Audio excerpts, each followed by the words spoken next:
একটা নতুন রেসিপি নিয়ে এসেছি, চিংড়ি মাছের মালাইকারি। তো চিংড়ি মাছের মালাইকারি কিভাবে বানাতে হয় দেখতে হলে অবশ্যই আমার চ্যানেলটাকে লাইক, শেয়ার এবং সাবস্ক্রাইব করতে ভুলবেন না, এবং বানানোর পরে কমেন্টস বক্সে অবশ্যই কমেন্টস করুন যে কিরকম বানালেন। তো খাদ্যরসিক বাঙালির প্রথম পছন্দ, অন্যতম ডিশ চিংড়ি মাছের মালাইকারি। তো এই চিংড়ি মাছ নিয়ে আমরা অনেক রকম রেসিপি বানাই, তার মধ্যে আমি আজকে একটা রেসিপি আপনাদের সামনে তুলে দিয়েছি, মালাইকারি। চলুন কিভাবে বানাতে হয় স্কিপ না করে আমার পুরো ভিডিওটাকে অবশ্যই দেখবেন এবং বেশি বেশি লাইক, শেয়ার ও সাবস্ক্রাইব করবেন। আমি চিংড়ি মাছগুলোকে না ভালো করে আগে পরিষ্কার করে নিচ্ছি, কারণ চিংড়ি মাছগুলোকে ভালো করে পরিষ্কার করে ধুয়ে নিতে হবে। এটা সব থেকে আগে ইম্পর্টেন্স জিনিস। তো চিংড়ি মাছ কীভাবে কাটতে হয় এবং সেটাকে কীভাবে পরিষ্কার করতে হয় সেটাই আমি দেখাচ্ছি। অনেকেই চিংড়ি মাছ অনেক রকমভাবে কাটেন, পরিষ্কার করেন, তো আমি জাস্ট দেখাচ্ছি। সবার নিজস্ব পদ্ধতি যে যারটা অ্যাপ্লাই করাই ভালো, তবে আমি আমার মতো করে দেখাচ্ছি। ভিডিওটাকে অবশ্যই কন্টিনিউ দেখবেন, স্কিপ করবেন না, কারণ ইনগ্রিডিয়েন্টসগুলো নাহলে মিস করে যাবেন। তো চিংড়ি মাছটাকে দেখতেই পাচ্ছেন আমি কিভাবে ছাড়াচ্ছি। এটা কাঁচি নিয়ে আমি কাটছি, অনেকে বটির সাহায্যে কাটেন। তো এবার আমি কি করছি, এই যে ব্রেনের এখানে যে দেখুন চিংড়ি মাছের মাঝখানে এখানটায় ময়লা, এটাকে সুন্দর করে পরিষ্কার করে নিতে হবে। কারণ একটা ভালো রেসিপি আপনি যখনই তৈরি করবেন তার আগে যে ইনগ্রিডিয়েন্টসগুলো আছে সেগুলো ঠিক থাকতে হবে, এবং যেটাকে নিয়ে আপনি রেসিপিটা বানাচ্ছেন সেটাও যেন পরিষ্কার পরিচ্ছন্ন থাকে, সেই জিনিসটাকে মাথায় রেখে আমাদের করতে হবে। এবং এই মাঝখান থেকে কাটলে দেখুন চিংড়ি মাছের মাঝে একটা সরু কালো রঙের ফিতের মতো পাবেন, এই যে এটাকে ঠিক বের করে নিতে হবে। ভালো মতো পরিষ্কার করে ছাড়িয়ে নিতে হবে, আমি আগেই বলেছি। আর চিংড়ি মাছের মালাইকারি এটা আমাদের একটা বাঙালিদের অন্যতম প্রিয় খাবার বলতে পারি। কেননা এই চিংড়ি মাছ আর ইলিশ মাছ নিয়ে অনেক গল্প রয়েছে। তো তার মধ্যে চিংড়ি মাছ যেটা হচ্ছে গিয়ে, আমরা অনেকেই হয়তো যারা ফুটবল ক্লাবগুলোকে পছন্দ করেন তারা চিংড়ি মাছ আর ইলিশ মাছ নিয়ে একটা ঝগড়া তাদের মধ্যে আছেই। তো এই চিংড়ি মাছগুলোর ওই উপরের যে আঁশটা অনেকে ছাড়িয়ে নেন, আমি ছাড়াইনি, আপনি চাইলে ছাড়িয়ে নিতে পারেন। এবার চিংড়ি কাঠি নিয়ে আমি মাঝখান থেকে সুন্দর করে লম্বা করে চিংড়ি কাঠিগুলোকে টান টান করে দিচ্ছি, কেন চিংড়িগুলো যাতে গুটিয়ে না যায়। তো এই কাঠিগুলো আপনারা বাজারে সহজেই পেয়ে যাবেন, খুব একটা বেশি দামও না। এরকমভাবে আমি প্রত্যেকটা চিংড়ি মাছকে সুন্দর করে চিংড়ি কাঠি ঢুকিয়ে নিয়েছি। এর মধ্যে কি করবো, এবার আমি যে ইনগ্রিডিয়েন্টসগুলো এবার দিতে হবে আমাকে সেগুলো এক এক করে মিক্স করব। তো আমি এগুলো চিংড়ি কাঠিগুলোকে দিয়ে নিয়েছি। এবার আমরা কি করব, এর মধ্যে একটু সামান্য পরিমাণে নুন দিয়ে নেব। কারণ নুন সবসময় কী হয়, মেরিনেশনের ক্ষেত্রে নুনটা খুবই প্রয়োজনীয়, এবং আর হলুদটাও খুব প্রয়োজনীয়। তো এর মধ্যে আমি নুন দিয়ে নিয়েছি, এবার সামান্য হলুদ দিয়ে নেব। দিয়ে নিয়ে চিংড়ি মাছগুলোকে সুন্দর করে মাখাবো। আমি এক এক করে চিংড়ি মাছগুলোকে সুন্দর করে নুন আর হলুদের মিশ্রণটাকে চিংড়ি মাছের গায়ে যাতে ভালো মতো লাগে, প্রত্যেকটা চিংড়ি মাছকে ধরে ধরে আমি সুন্দর করে মাখাচ্ছি। জিনিসগুলোকে ফলো করবেন, নাহলে বানাতে যাবেন চিংড়ি মাছের মালাইকারি, হয়ে যাবে অন্য কিছু, তারপরে বলবেন না যে অভিজিৎ কী রান্না শেখাচ্ছে। এবার আমি একটা কড়াই নিয়ে নিয়েছি, ওটাকে মেরিনেট করতে দিয়ে দিয়েছি। কড়াইটা গরম হয়ে এসছে, এর মধ্যে আমি তেল দিয়েছি। তেলটাকেও ভালো করে গরম হতে দিতে হবে, কারণ সবসময় খেয়াল রাখবেন তেল যদি ঠিকঠাক করে গরম না হয়, কড়াই ফার্স্ট গরম হতে হবে, সেকেন্ড থিং হচ্ছে গিয়ে তেলটাকে গরম হতে হবে, নাহলে পরে আপনি যে ফ্রাই করবেন ফ্রাইটা লেগে যাবে কড়াইতে। তো আমার তেলটা গরম হয়ে আসছে, এবার এক এক করে আমি যে চিংড়িগুলোকে নুন আর হলুদ মাখিয়ে রেখেছিলাম প্রত্যেকটাকে ফ্রাই করিয়ে নেব। তো একটা একটা করে চিংড়ি মাছ আমি দিচ্ছি ফ্রাই করার জন্য। তেল গরম হয়ে গেছে দেখতেই পাচ্ছেন। এবার ফ্রাইগুলোকে একটু উল্টে পাল্টে ফ্রাই করে নিতে হবে, কারণ আমরা খুব বেশি তেলের ইউজ করিনি, অনেকে অনেক বেশি তেল ইউজ করে ডিপ ফ্রাই করেন। তো এখানে যেহেতু ননস্টিকি আমরা নিয়েছি এবং অল্প তেল নিয়েছি, যে ফ্রাইটাকে আমাকে একটু ঘুরিয়ে ঘুরিয়ে চিংড়িগুলোকে সুন্দর করে ভেজে নিতে হবে।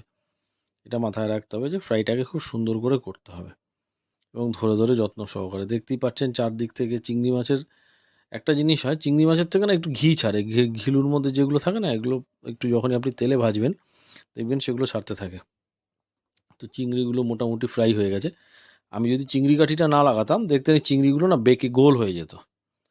এবার আমি নিয়েছি 1 চামচ ঘি, যে তেলটা দিয়ে ভেজেছিলাম সেই তেলটাকে রেখেছি, তার সঙ্গে নিয়েছি আমি 1 চামচ ঘি।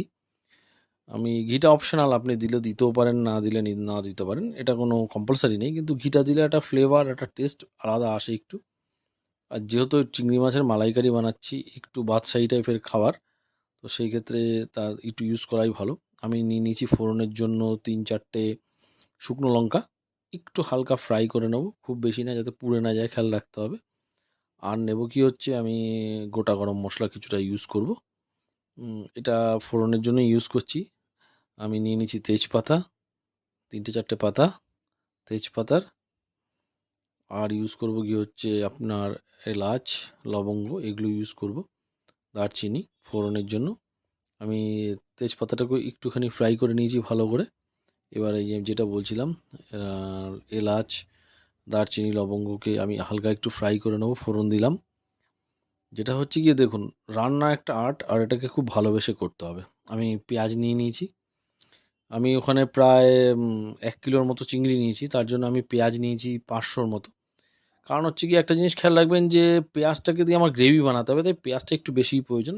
আমি প্রায় পেঁয়াজটাকে, যে পেঁয়াজটা রয়েছে সেটাকে আমি মিক্সিং গ্রাইন্ডারে ভালো করে গ্রাইন্ডিং করে নিয়েছি। এবার পেঁয়াজটাকে একটু গোল্ডেন ফ্রাই হতে দিতে হবে, লাল লাল যাতে হয় সেটাকে খেয়াল রাখতে হবে। পেঁয়াজটাকে ভালো করে নাড়াবেন যাতে লেগে না যায়, এই জিনিসটা খেয়াল রাখতে হবে। আর আমি দিয়ে নিলাম হচ্ছে গিয়ে আদা, রসুন এবং কাঁচা লঙ্কার পেস্ট আমি করে রেখেছিলাম, সেটাকে দিলাম 1 চামচ করে আমি ইউজ করেছি। আর টেবিল স্পুনের 1 টেবিল স্পুন করে সুন্দর করে এটাকেও মিক্স করে নিতে হবে।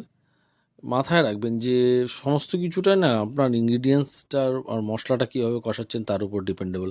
আমি একটু সামান্য পরিমাণে নুন নিয়ে নিচ্ছি, টেস্ট অনুযায়ী নুনটা ইউজ করব। দেখতেই পাচ্ছেন আমি সুন্দর করে নুনটাকে এবার একটু ভালো করে মিক্স করে নেবেন। একটা জিনিস খেয়াল রাখবেন, এবার আমি একটু হলুদও নিচ্ছি, কারণ ওখানে আমি চিংড়ি মাছে নুন আর হলুদ দিয়েছিলাম, তো নুন আর হলুদটাকে খেয়াল করে দেবেন যাতে বেশি না হয়ে যায়। আর হলুদের একটা গুণ আছে, কেননা হলুদ আমাদের স্বাস্থ্যের পক্ষে খুবই ভালো জিনিস। তো হলুদ খুব একটা বেশি দেবেন না তরকারিতে, কারণ হলুদ বেশি হলে আবার তেতো হয়ে যায়, কাঁচা একটা গন্ধ ছেড়ে দেয়। এবার আমি কি করেছি, নিয়েছি হচ্ছে চাল মগজ বাটা। তো ওইখানে আমি ওই প্রায় 10-12টার মতো চাল মগজের গোটা নিয়েছিলাম, সেটাকে আমি পেস্ট করে নিয়েছি। চাল মগজটাকে ভালো করে পেস্ট করে এবার এটার সঙ্গে মিক্স করছি, এবং ভালো করে কষাতে হবে এই মিশ্রণটাকে। একটু ধৈর্য সহকারে এবং যত্ন সহকারে সুন্দর করে কষাতে হবে, আর একটু নাড়াতে হবে সব সময়, কারণ ওটা লেগে না যায় নিচ থেকে, সেটা ফলো রাখতে হবে। তাহলে পরে আমার যে রেসিপিটা বানাচ্ছি টেস্টটা পুরোটাই নষ্ট হয়ে যাবে। এর মধ্যে আমি নিয়ে নিচ্ছি হচ্ছে আপনার রেড চিলি পাউডার, আর নেব কাশ্মীরি চিলি পাউডার। আপনারা ঝাল যে যেরকম পছন্দ করুন সেই অনুযায়ী, কারণ এখানে আমি অলরেডি কাঁচা লঙ্কা দিয়েছি। তো এ দুটোকে মিক্স করে নিলাম একটু কালারের জন্য।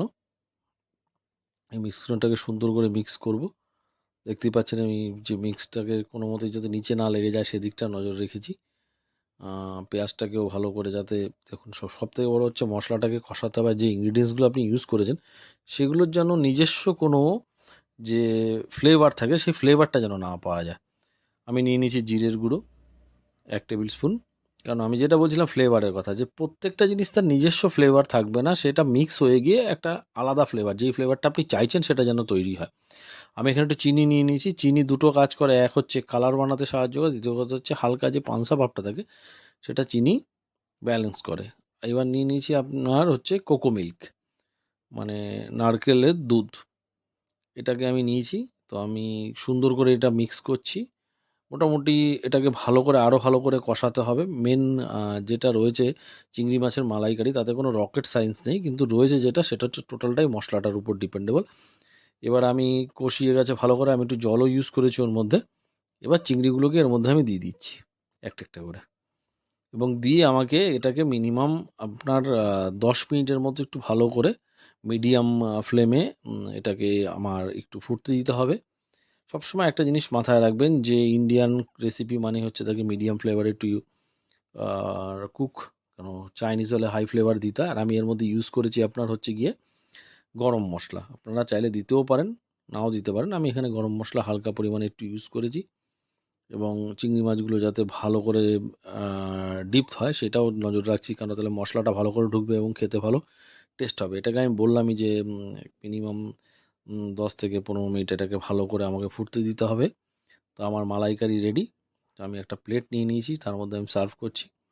দেখতেই পাচ্ছেন কালারটাও সুন্দর এসছে, এবং দারুণ একটা গন্ধ আসছে, আপনারা টের পাচ্ছেন না কিন্তু আমি গন্ধটা পাচ্ছি, যেই ফ্লেভারটা আমি চাইছিলাম। একটু আগে আমি বলেছিলাম যে আপনার প্রত্যেকটা ইনগ্রিডিয়েন্টসে তাদের নিজস্ব কোনো যত ফ্লেভার না থাকে, আপনি যে রেসিপিটা বানাতে যাচ্ছেন তার যে অ্যাকচুয়াল ফ্লেভার সেটা যেন থাকে। তো দেখতেই পাচ্ছেন আমার চিংড়ি মাছের মালাইকারি রেডি হয়ে এসছে, আমি একটা প্লেটে সার্ভও করছি। তো খুবই সুস্বাদু হয়েছে খেতে। যাক, আমি তো বানাচ্ছি, আপনারা বাড়িতে অবশ্যই ট্রাই